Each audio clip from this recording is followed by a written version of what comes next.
Hello, and welcome to this second video.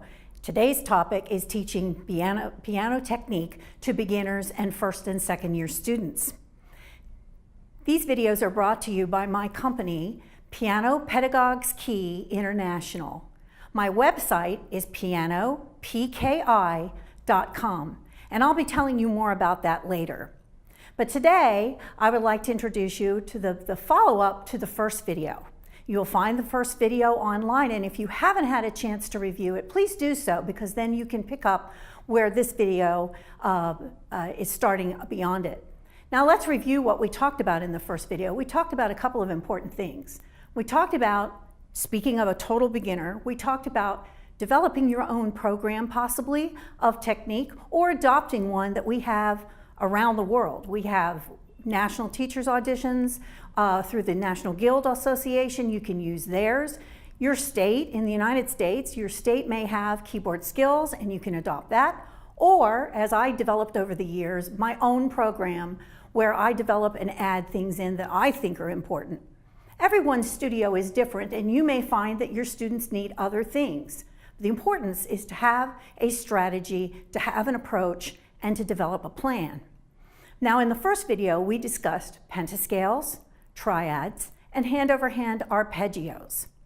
And we also talked about some of the basics of movement that will help your students to learn those.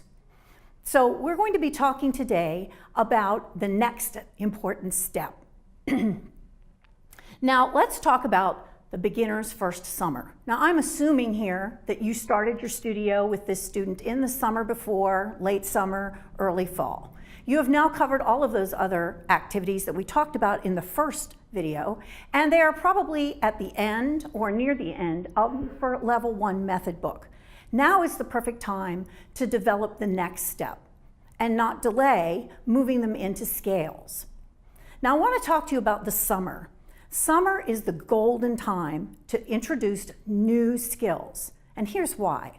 If you have a studio that's going to be doing festivals, auditions, and all of that, beginning in January, you're going to begin to start focusing on those festivals, focusing on that repertoire. And I know from past experience, a lot of my technical programs get cheated between January and April.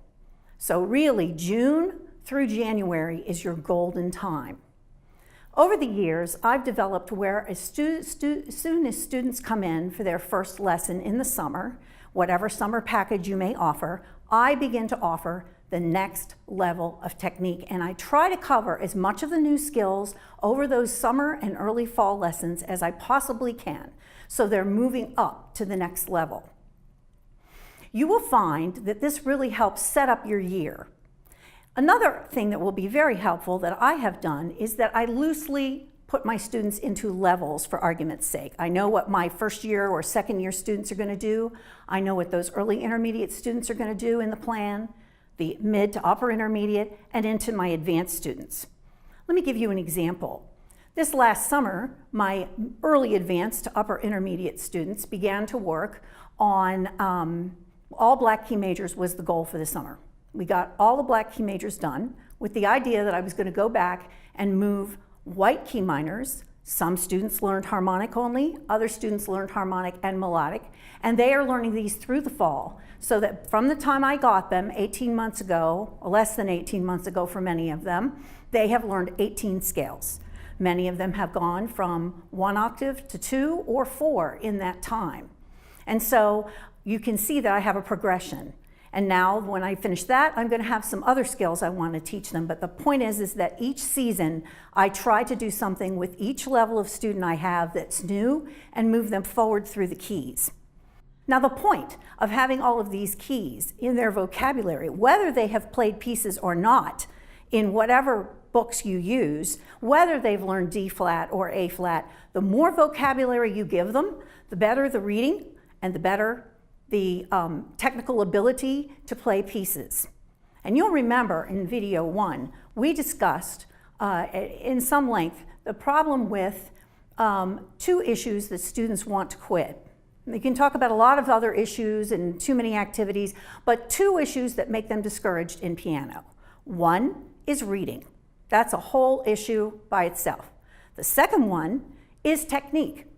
Once the student reaches 5th, 6th, 7th grade, and before that, if they are only going to be a very early intermediate at best, and their technique is not up, and so they can't do other pieces that are more demanding and more fulfilling for them, piano is going to go by the wayside, and we don't want that. So we do a disservice if we're not teaching these skills and getting them to move forward technically at a better rate than what we would normally do if we just follow through the traditional method books and don't add anything else to it. So in this next section, I'm going to be actually showing you scale fingering rules for all the major keys, and we'll be discussing that on the piano. So in just a minute, we will be bringing up some slides and we'll discuss that at that time. So stay tuned.